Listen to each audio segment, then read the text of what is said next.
Thank you for listening to Depictions Media Radio.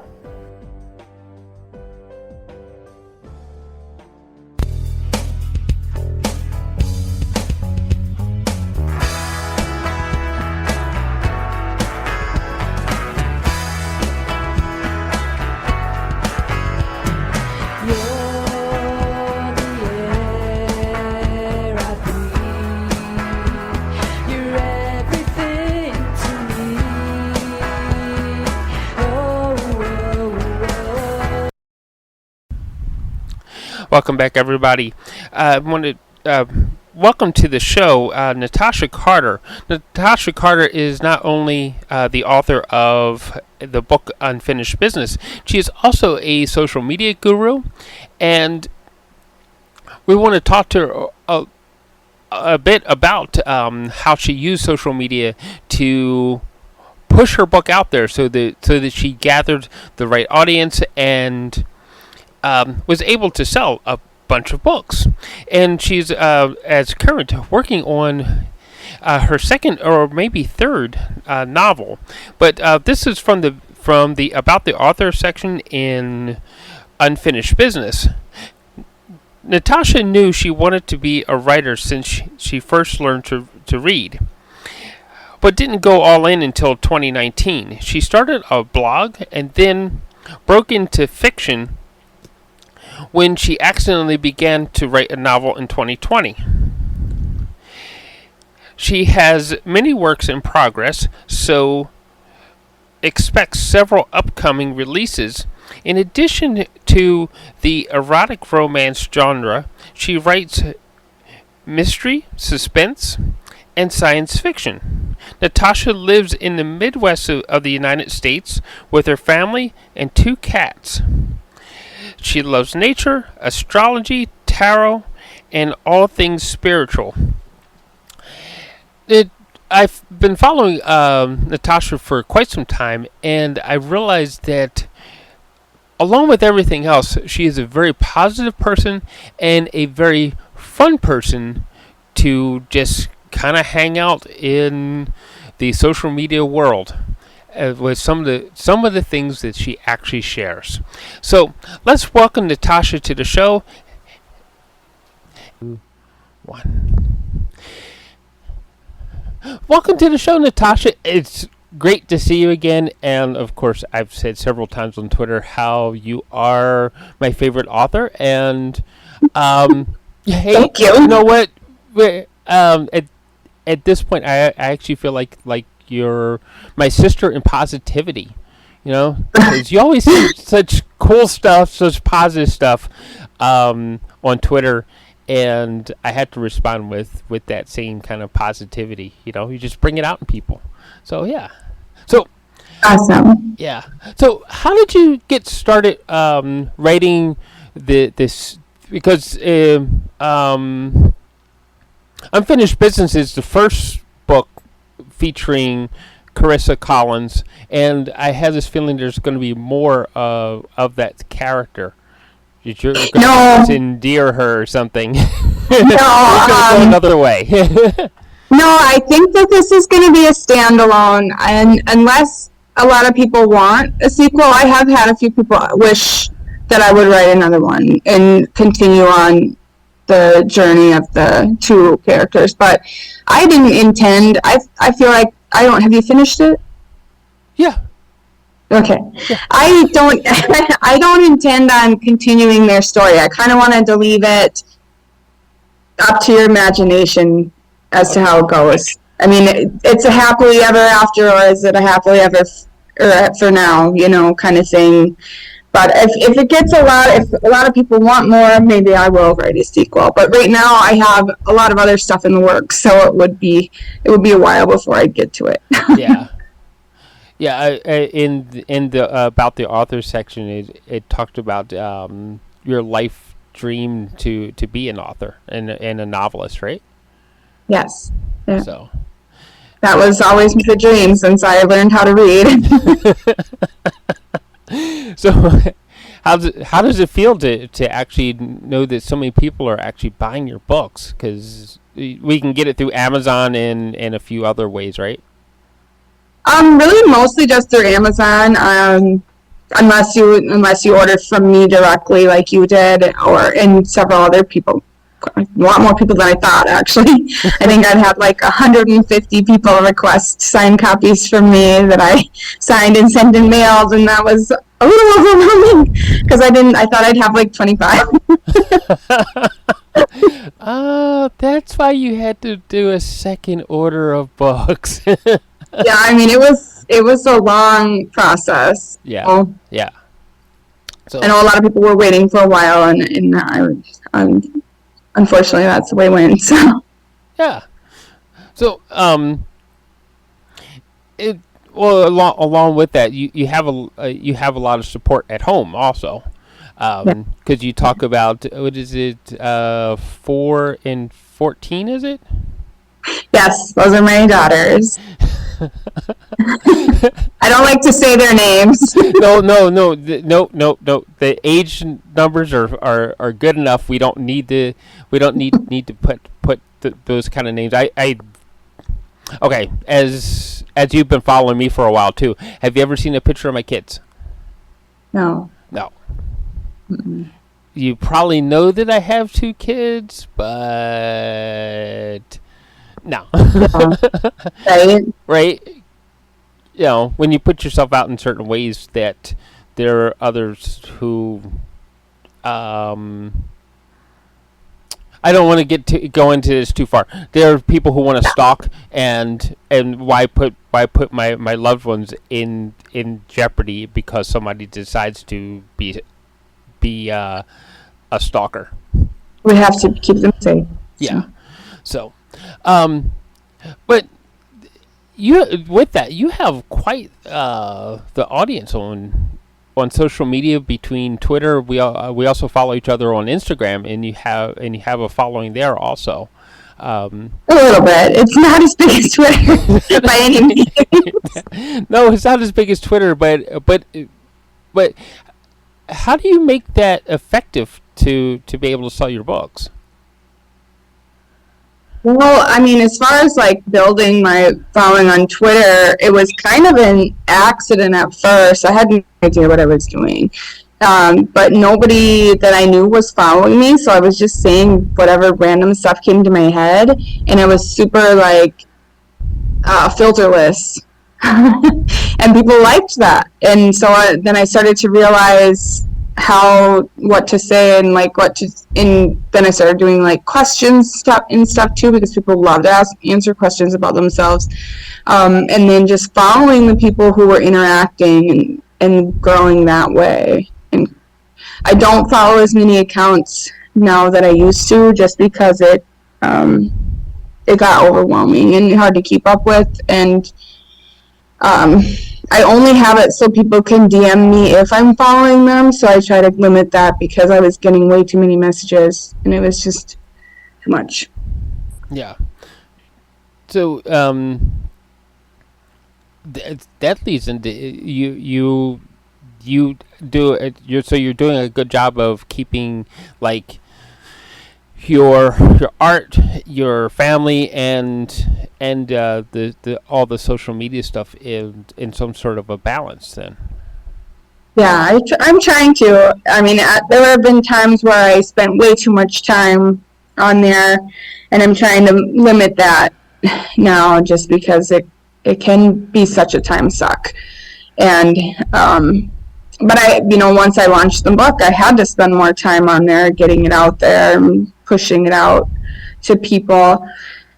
And I also, manage other accounts on Twitter, so I can't really get away from it that much because I'm trying to help other people grow too. Yeah. I was going to eventually lead to that, but you brought it up.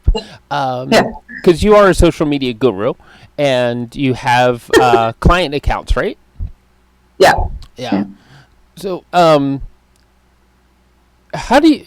What type of strategies do you actually use to make an account grow? Because now you did the first one by accident, you said, but now you have a formula to it, don't you?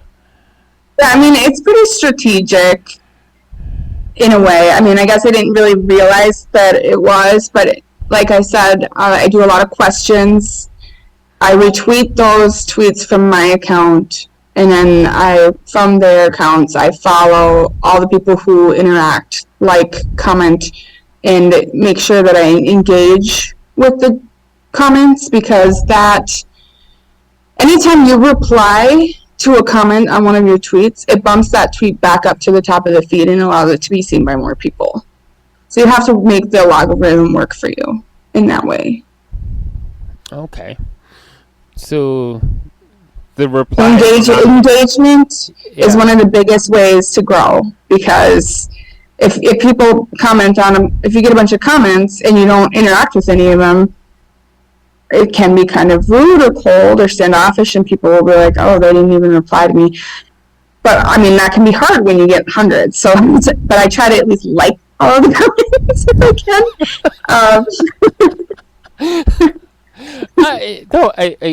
I get that. My Twitter accounts aren't, but I have 3 accounts that some I manage myself, and then there's another person that actually helps me out with the third one. But I mean, no single one really adds up to your one for Natasha Carter, but it becomes work when you're trying to use it as a driving force to get people to listen more, right? Yeah. So, when you were doing it, when you were actually pushing your book out there, what was one of the strategies that you used to actually get people to realize that you had the book and that you were looking for an audience to actually listen to that book or read that book? I guess I just try to promote like what kind of book it is, because a lot of people do like that genre and they want to read a spicy romance novel. But I also just try to appeal to my audience, because there's a lot of people who are going to read it even though it's not their genre, just because they like me. Mm-hmm. And that's, I think, one of the most important pieces of marketing that sometimes people miss is, like, just be yourself, be genuine, because the people who are going to like your work are the people who like you as a person. Right. You know, that makes sense. So you put a little slice of Natasha in everything that you do. Yes. I don't know how not to. I mean, I don't know how to hold back from being myself, I guess. It is. So. Like that. You don't know how not. I don't know how to be anything else. well, and that's true. It's like I'm sitting here. I remember the first time I talked to you, and it's like, and we kind of giggled through the conversation the first time I talked to you because, and we're doing it again because that's just who you are, right? You're a happy person. I am, for the most part. It's not like I don't have things that get me down or upset me, but for the most part, I just try to be positive and optimistic, because that's life. You just gotta keep going. Mm-hmm.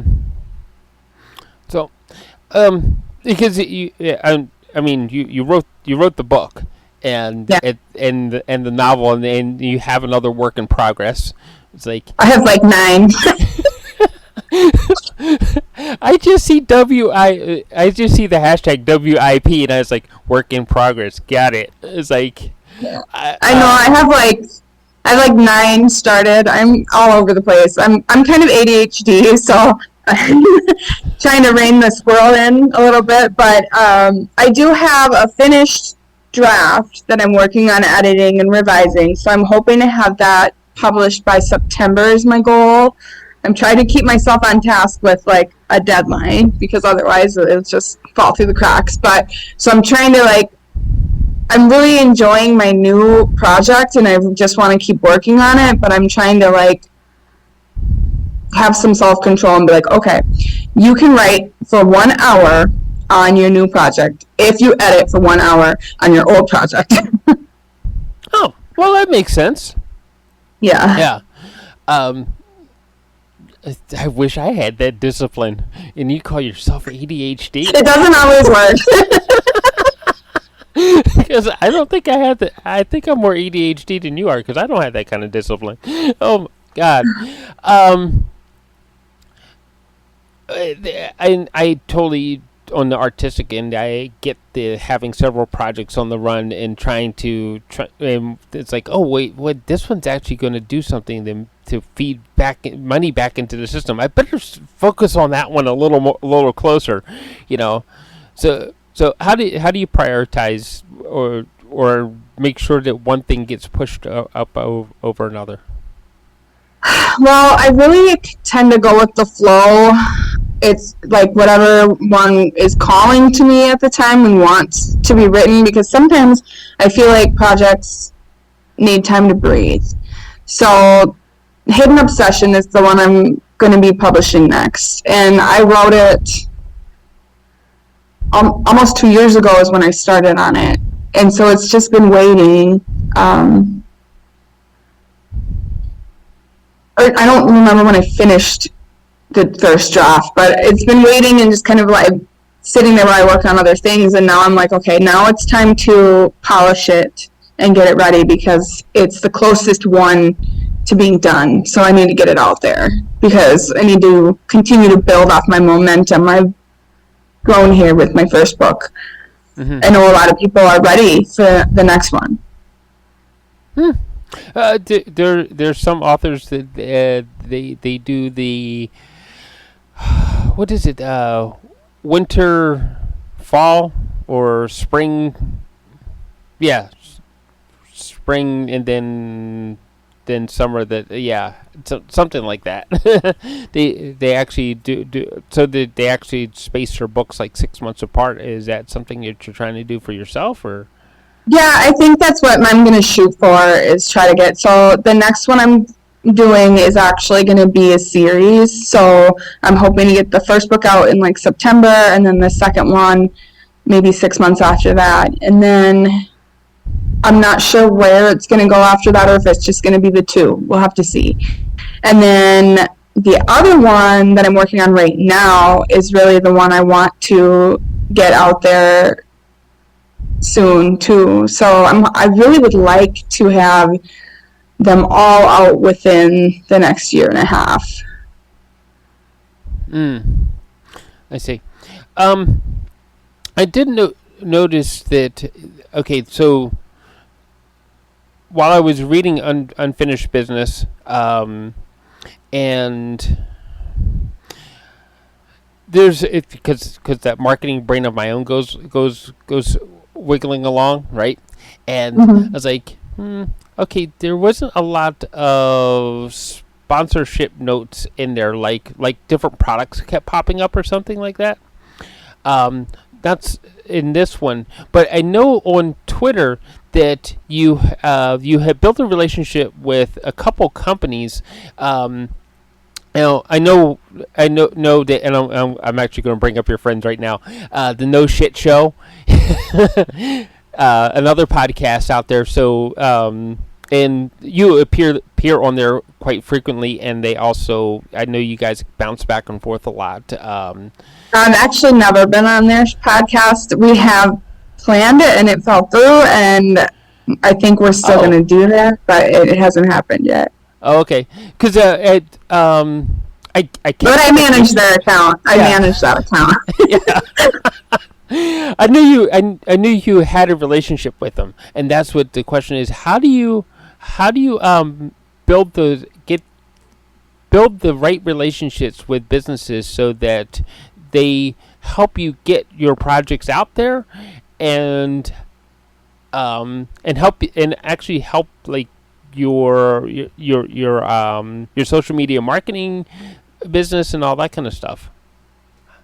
Well, like I said, it all comes down to relationship building and engagement, and just kind of putting yourself out there. So I'm doing a couple other different things as well that haven't really come to fruition yet, but we'll see.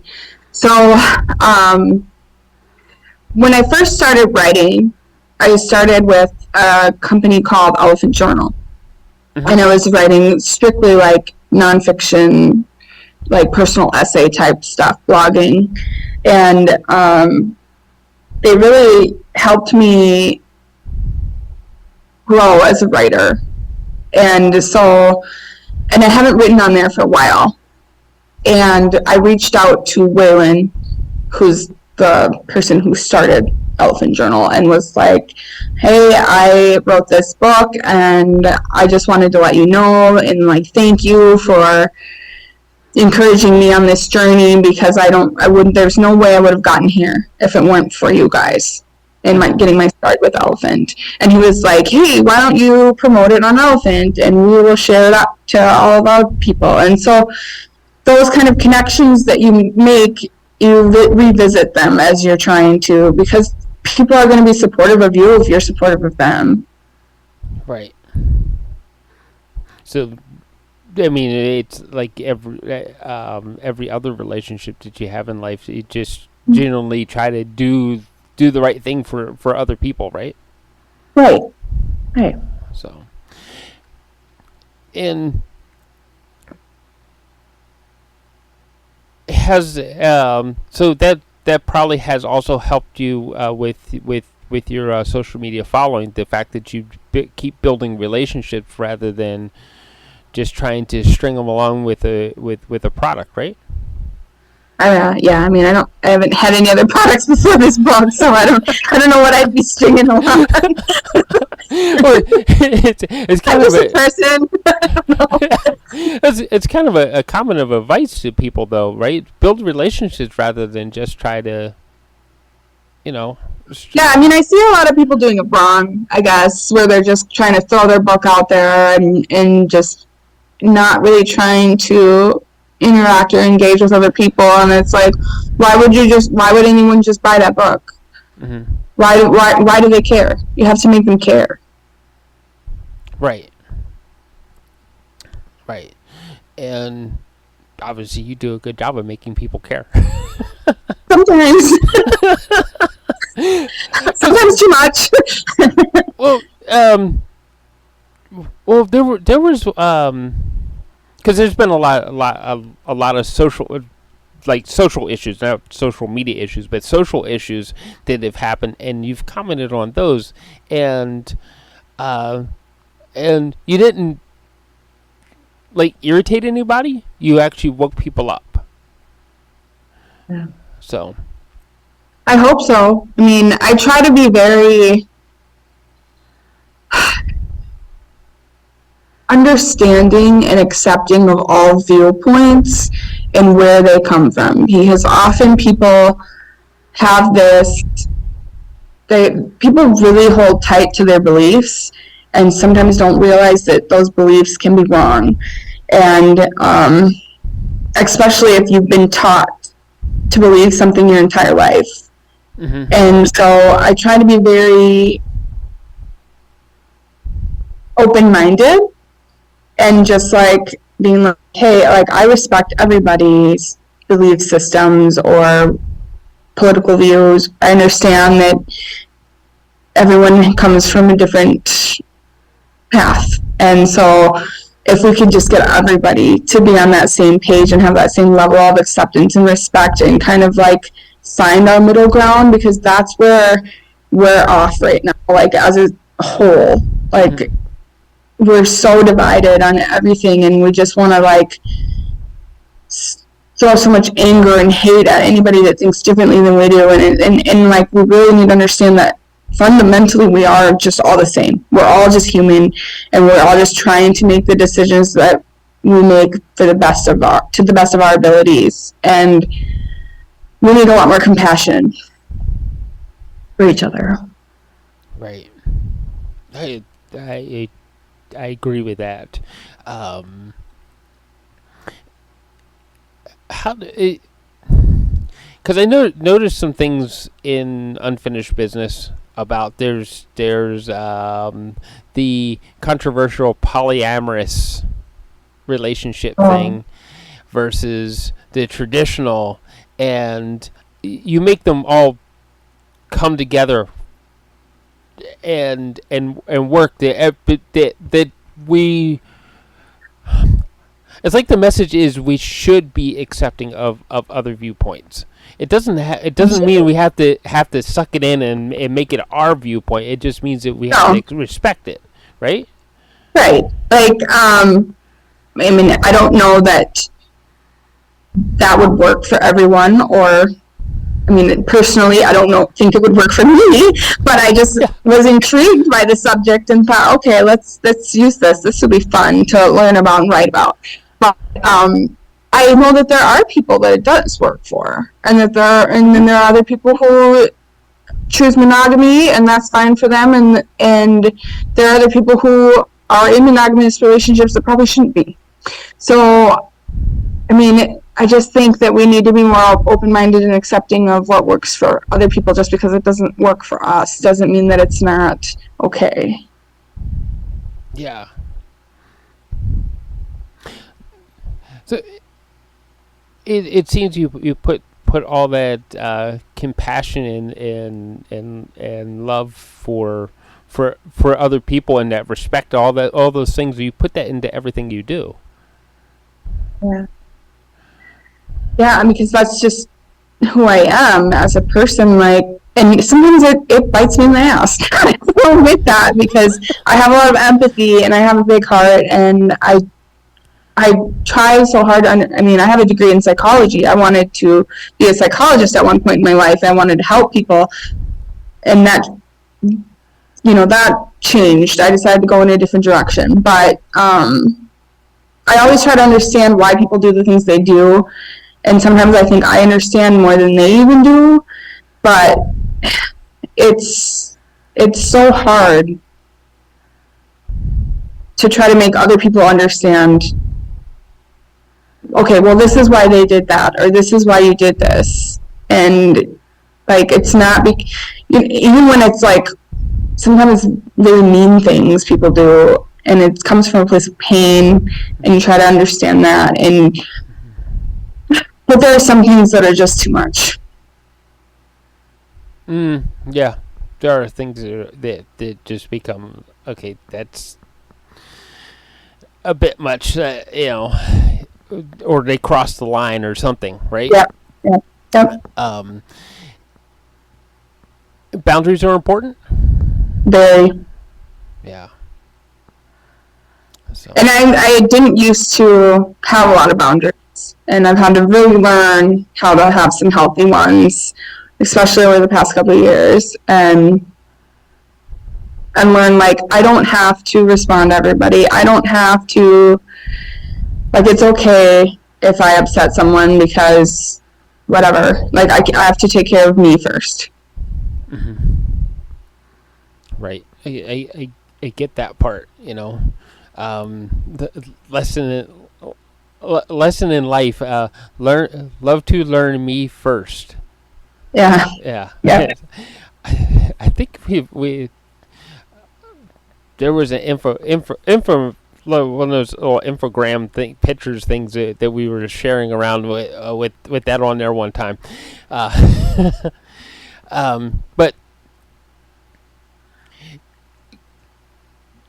going back to you as a social media guru, what is some of that process look like to actually discover what somebody's message is and how you should be getting them out there into the social media world so that you build an audience for them? I mean, it really just depends on, like, what they're trying to promote and who they are. And, like, I usually have a conversation with them at first, like, okay, so what are your goals? What are your hobbies? What are you into? And just try to get a framework of what kind of makes them tick, so that when I do tweet for them, it's genuine. Mm-hmm. That makes sense. So you got to get to know the person a little bit first, back to that relationship building thing, right? Mm-hmm. Yeah. So, and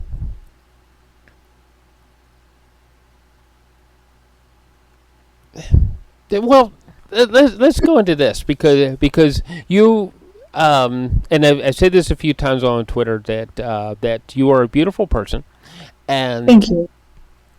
um,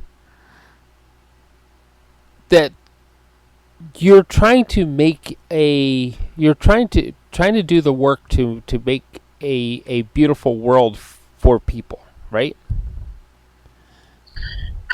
I'm trying. What does some of that look like for you? Like what?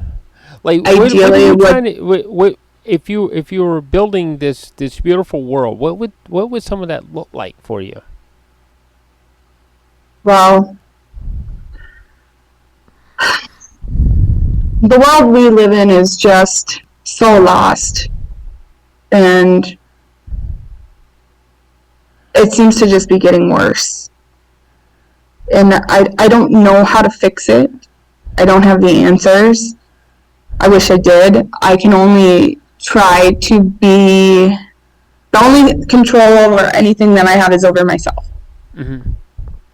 And so half of the time, my tweets that people consider like motivational or whatever are like me talking to myself, trying to hype myself up, and then just putting it out there in case anyone else needed to hear it too.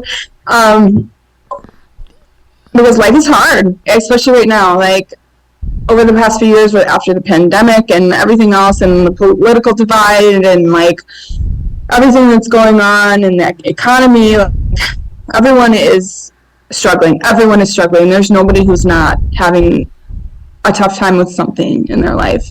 And that's where we come back to that compassion and like being kinder to ourselves and each other, because people are going through stuff and you're not going to know what it is. And like, and also trying to like, I don't know, not get upset over.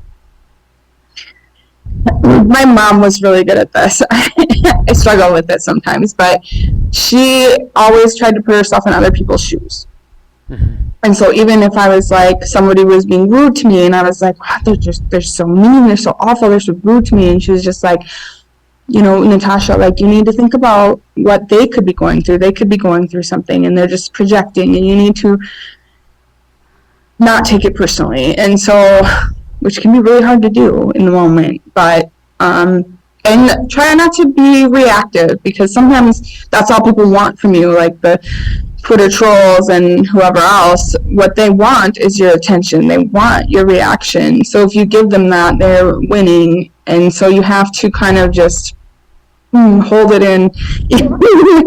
Upset. I guess I don't know what the world could look like if we could all just be better. Yeah. To each other. Kinder, softer, more loving. Wouldn't that be great? Yeah. That utopia that we all like dream of in our heads. But keep going with that utopia. Describe it more. You're on to something here. How about I do it better and just write it? That's right. You're a writer, not really a speaker, right? Admittedly, I'm a much better writer than I am a speaker, but yeah. It's hard to describe. But we just need more empathy, more compassion, more understanding, more open-mindedness of like, just because I wouldn't do something or I don't think something is for me doesn't mean that it isn't okay for somebody else to do. Like, for example, like,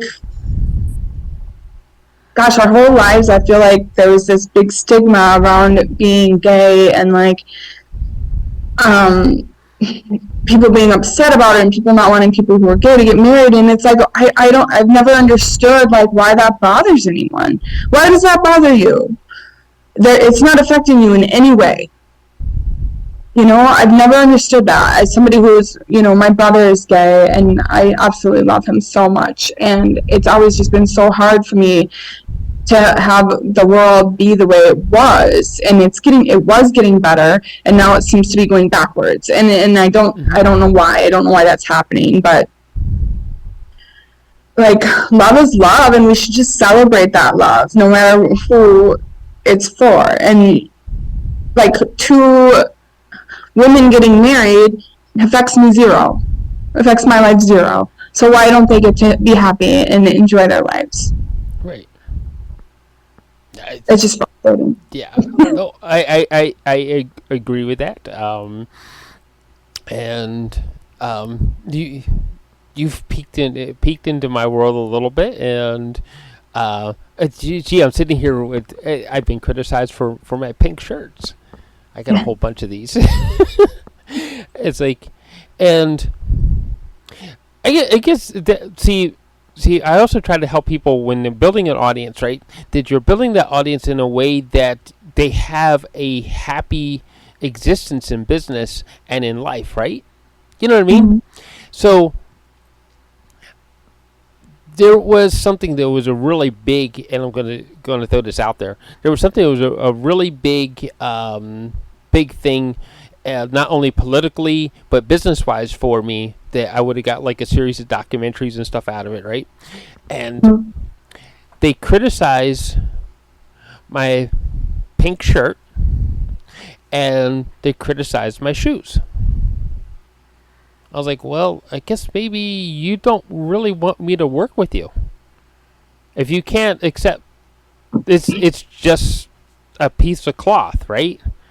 Yeah. And it's just something to walk around in with your feet in so they don't get tore up on the concrete, right? Right. It's like, if you can't be accepting of those sort of things, then do you have you wouldn't have wanted to work with them anyway, because they wanted to change you. They wanted to put you in the box of like, you need to be like this, and that's not who you are and not what you should want. Mm-hmm. And we were trying so hard to get out of that box. I mean, I'm so far out of the box, you can't even put me in one. I actually had that happen, or actually I took this like personality assessment for a job interview, and that's what they said. They were like, well, this shows that you're such an out of the box thinker that it's hard to put you in the box, and this position is very in the box, and I think it would be very stifling for you. And I was like, well, I appreciate that honesty, and you're right, it would be, because I can't be in a narrow minded field or anything like that. It's just not me. Cool. So it Sorry. sounds like I love my tangents sometimes. somehow or another you have a screening process that, like, okay, they're going to be a little too constricting on who I am as a person if I work with them, so we'll put them aside. But this person over here, they're kind of open minded, and they like the fact that I'm out of the box. And well, yeah, I mean, I don't really like do a lot of. I guess most of my clients come to me. Mm-hmm. Most of them have found me and approached me. I actually never planned on managing anybody's social media accounts. Somebody just asked me if I would manage theirs, and it kind of went from there. After like seeing how mine had grown. Right. And so if they approach me, they already like me. They already know who I am, and that I'm very out there at times. So they, like I swear, like I'm not. You swear? I do. Oh my god!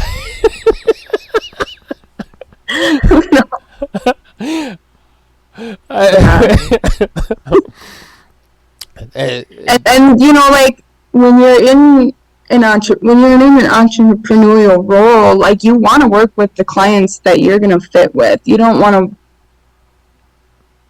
It's not going to be fun to do work for people that you just don't mesh well with. Yeah. Yeah. I get that, and we try to help people find that right audience fit, and refer those people back out again. That, hey, you're not going to fit in with me, but try this guy. He's cool. Yeah. There's some boundaries around that also, but yeah.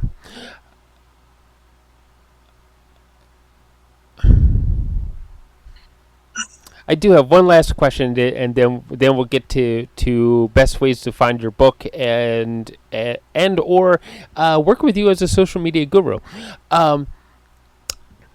because you have two little girls. Who, what? You have two little girls, right? Yeah. I think I got their age numbers wrong the first time around, but that's okay.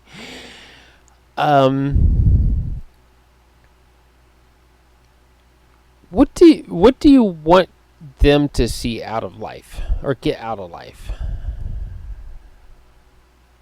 Want them to, I mean, one of the main things that I'm trying to teach them is that they can be whoever they want to be.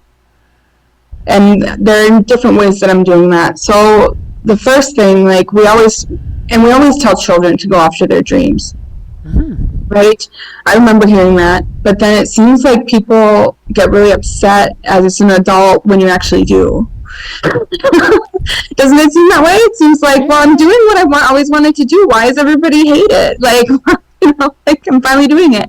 And I'm not letting that stop me because there's been a lot of obstacles in this path for me. And I'm shown. So I'm hoping that I'm living by example by showing them my determination and my drive to keep going after my dream regardless of anything. So I'm hoping to show them that so that they realize they really can do whatever they want. Because if my mom did it, I can do it too. Is one thing I hope to show them. And I also hope to show them that they can believe what they choose to believe. So my mom did this growing up. She, we went to church, we went to different churches, and she told me, like, I want you to choose what you believe. I don't want to force anything. I don't want to force a religion down on you, and I want you to decide for yourself. And in the same way with my girls, like, okay, well, this is Christianity, and this is Buddhism, and this is what I believe, and you get to choose, you get to decide. You can believe nothing. I don't care. I just want you to make that choice for yourself. I just want them to be who they are, and I want them to find who they are, and I want them to do that, now, not when they're 40.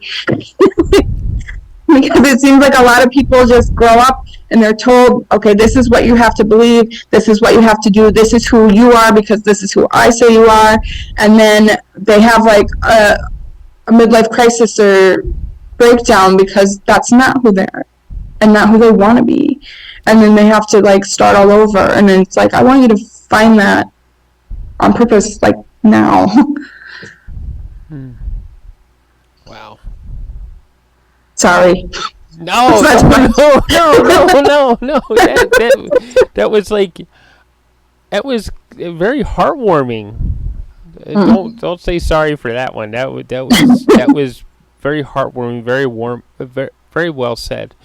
Anyway, best ways to get a hold of you and find your book. So right now my book is only on Amazon. It is in ebook, paperback, and hardcover format. Right now it is on Kindle Unlimited, so it can be read for free by Kindle Unlimited subscribers. And if you want an autographed copy, you just have to message me, get a hold of me either on Twitter, Instagram, or TikTok, or whatever. And then we'll go from there and plan that out. But that's it for now. I may think about branching out to other retailers, but I haven't made any moves in that direction yet. Okay. Cool. So, it was fun having you on the show. Yeah, it was been fun a being process. Yeah, I'm sorry. I know my life has just been kind of chaotic lately, so. Oh, good. You're a up and coming famous author. Fingers crossed. Yay! All right. Okay. Thank you everybody for listening. Do go find Natasha's book. It's called Unfinished Business, and like she said, you can find it on Amazon.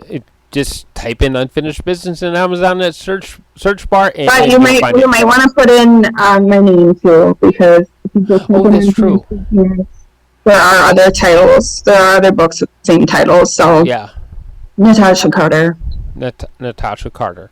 And what everybody, if you haven't done it yet, please find that subscribe button, click on it, and get more of speakers and writers like Natasha who just want to make our world a little more beautiful. All right, bye for now, everybody. Hi. Recording stopped.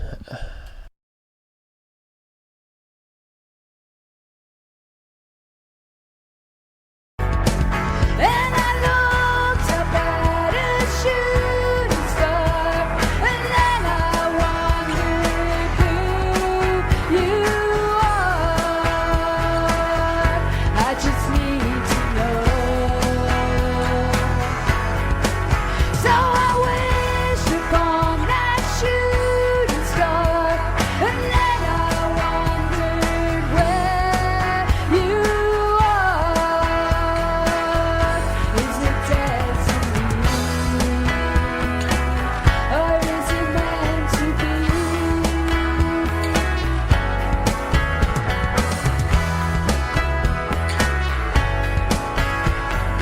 Power of the mind is something we cannot hide.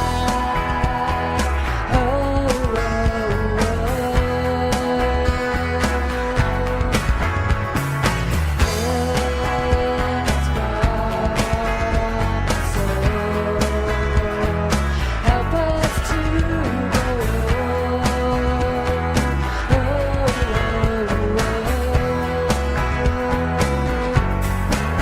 And I looked up at that shooting star, and then I wondered who you are. I don't know your name, so I wish upon that shooting star, wondering if you feel the same. Is this destiny, or is it meant to be?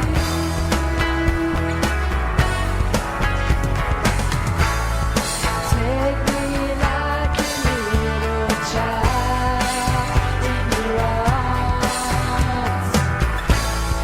We can drift away into another world.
This show has been produced by Depictions Media.